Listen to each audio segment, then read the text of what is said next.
जिस तरह से पाकिस्तान के सैनिक या उनको देखिए न ट्रेंड है, वो आतंकवादी जैसे ट्रेंड करते हैं ना, उस तरह से उनके जो सैनिक हैं वो आतंकवादी ही है। कभी भारत की तरफ मुंह करते थे, वहाँ कर रहे हैं। इसलिए मुनीर और ये सब जो जिस तरह से कहना आपकी, चाहे जनरल मुशर्रफ के समय में भी तो मात खानी पड़ी थी, जितनी 71 से लेकर के अभी तक के आप देखिए, हमारे साथ तो नहीं हुआ, अब तालिबान के साथ। और इसलिए ये देखिए कि ये सबसे अच्छी बात, हम तो ये इसको शुभ मानते हैं कि अब वो आपस में निपट लें। इस्लाम के नाम पर जब करते थे, वो इस्लाम का जिहाद करते थे, तो आप देखिए वो तो इस्लाम वाले, अफगानिस्तान से ज़्यादा इस्लाम कौन है, वो तो पाकिस्तान ज़्यादा कट्टरपंथी है, उसमें भी उन्होंने उनको वो कर दिया। तो मुनीर ने और ISI ने जो कैलकुलेट किया उसको बिगाड़ करके खुद अपने लिए आत्मघाती, जैसे कहते हैं सुसाइडल स्क्वाड जो है, लगभग वैसी स्थिति है। ये राकेश जी, आपको लगता है कि कहीं पर कोई भी दूसरा देश इसमें कोई दखल अंदाजी करने की कोशिश करेगा? ये जो इस्लामिक ब्रदरहुड की बात करते हैं, जिसमें तुर्की भी अपने पांव पसारने की कोशिश करता है, आपको लगता है क्या वो अब पाकिस्तान के साथ खड़ा होगा? ऑपरेशन सिंदूर के दौरान तो खड़ा हुआ था पाकिस्तान के साथ, तुर्की अब कहाँ खड़ा होगा?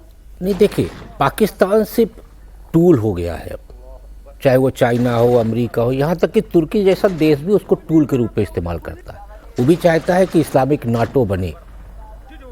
लेकिन अभी इजराइल में जो आप देखिए कि प्रधानमंत्री नरेंद्र मोदी के जाने से पहले नेतन्याहू की तरफ से जो हेक्सागन गठबंधन की उन्होंने बात की, उससे इन सब के माथे पे बल पड़ गया है। क्योंकि जो 6 देशों का गठबंधन वो तैयार कर रहे हैं, वो कट्टरपंथी इस्लामिक देशों के खिलाफ ही है। और ये 3 देश हैं, सऊदी अरब, तुर्की और पाकिस्तान। तो मुनीर की जहां तक आप बात कर रहे हैं कि मुनीर से क्या गलती हुई, असल में आपको याद होगा पिछले दिनों इस्लामाबाद की मस्जिद में विस्फोट हुआ। उस विस्फोट कराया गया या क्या हुआ मैं नहीं जानता, लेकिन उस विस्फोट के बाद इन्होंने सारा ठीकरा फोड़ने की कोशिश की तालिबान पे, और इन्होंने अटैक कर दिया कंधार पे और पख्तून पे। उस अटैक के चलते उन्होंने कहा कि हम तालिबानी आतंकवादी तहरीर तालिबान को ख़त्म करने के लिए हमने, और ये हमला उन्होंने किया, ये विस्फोट उन्होंने करा। ये एक इतनी बड़ी आसिफ मुनीर की गलती थी कि उनकी बुद्धिमानी धरी रह गई, और तालिबान ने उल्टा, जो तालिबान शांत बैठा हुआ था वो तालिबान आक्रामक हो गया और अब पाकिस्तान के लिए भारी साबित हो रहा है, और लगातार वो अटैक कर रहा है। इसलिए अभी आप देखिए, एक दिन पहले ही इन्होंने कंधार, काबुल, अब पक्तिया में फिर हमला किया। और बहुत विचलित करने वाली तस्वीरें थी।